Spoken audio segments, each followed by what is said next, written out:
warahmatullahi wabarakatuh. Perkenalkan, nama saya Sita Masito dari sekolah SMPN Tuangpol. Di sini saya akan menceritakan cerita rakyat yang sangat menarik.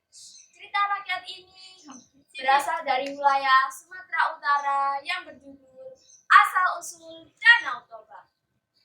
Pada zaman dahulu kala hiduplah seorang laki-laki bernama Musa. Pada suatu hari, Musa memancing ke sungai, namun kemudian ia tidak mendapatkan seekor pun ikan. Ia pun mencoba sekali lagi untuk melemparkan pancingnya ke tengah sungai. Lalu tiba-tiba ada seekor ikan yang menyambar pancing itu.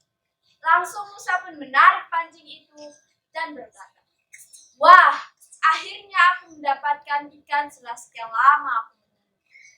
Lalu kemudian muncullah seekor ikan yang besar di ujung pancing itu.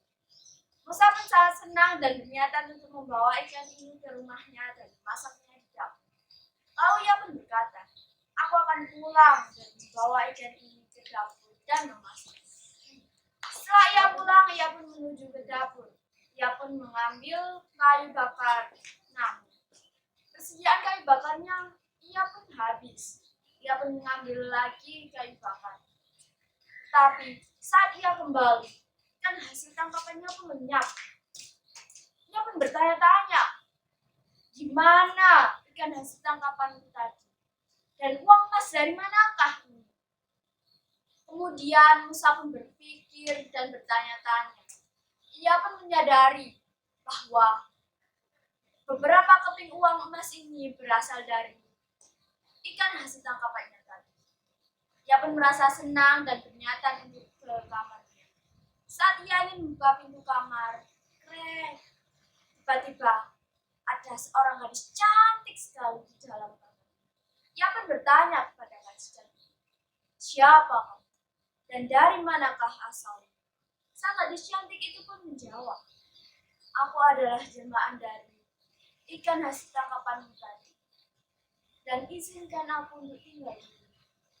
Musa pun mengiyakan permintaan dari sang gadis jelmaan ikan tersebut. Singkat cerita, mereka pun jatuh cinta dan berniatan untuk menikah. Namun, sang gadis cantik jelmaan ikan tersebut memberi satu syarat kepada Musa. Ia pun berkata, "Aku akan menikah denganmu. Namun, bersumpahlah kepadaku, kamu tidak akan membahas asal-usulku yang adalah jelmaan seekor." Musa pun mengiyakan permintaan dari sang jelmaan gadis cantik ikan tersebut. Mereka pun menikah dan dikaruniai seorang anak laki-laki. Pada suatu hari, sang anak laki-laki itu disuruh oleh ibunya untuk mengantarkan makanan kepada ayahnya. "Nah, berikan bekal makanan ini kepada ayahmu," bilanya. Sang anak pun mengiyakan permintaan sang ibunya, lalu membawa bekal makanan ini ke ayahnya. Namun, setelah setengah perjalanan, sang anak laki-laki itu pun merasa lapar. Ia berkata, "Aku merasa lapar. Aku akan memakan setengah bekal makanan ayahku." Ia pun memakan setengah bekal makanan dari ayahnya. Lalu ia pun berangkat lagi ke arah ladang. Setelah ia sampai di ladang, ia pun bertemu dengan ayahnya lalu memberikan bekal makanan ini ke ayahnya. Setelah sang ayah mengetahui bahwa bekal makanannya telah dimakan, ia pun murka dan berkata, "Dasar kau anak ikan, dan beraninya kamu makan makanan." Sang anak pun terkaget dan berlari ke arah ibu. Sang anak pun bertanya kepada ibu, "Apa benar aku adalah anak jelmaan dari seorang ibu?" Sang ibu pun terkaget dan bersedih. Betapa teganya suamiku mengingkari sumpahnya kepadaku. Sang ibu pun menyuruh sang anak untuk naik ke atas bukit sembari ia lari ke arah sungai. Setelah ia sampai ke sungai, cuaca yang tadinya cerah tiba-tiba menjadi gelap. Angin gemuruh kencang disusul oleh petir yang menyambar.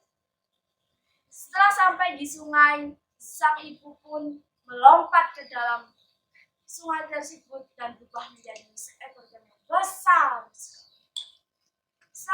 Setelah ia melompat ke dalam sungai, sungai itu pun meluap dan menjadi banjir. Banjir itu pun menjadi sebuah danau. Setelah kejadian itu, masyarakat menyebut danau itu sebagai Danau Toba. Sekian cerita rakyat dari saya. Pesan moral dari saya adalah jangan sekali-kali kamu melanggar sumpahmu di keadaan apapun. Sekian dari saya. Wassalamualaikum warahmatullahi wabarakatuh.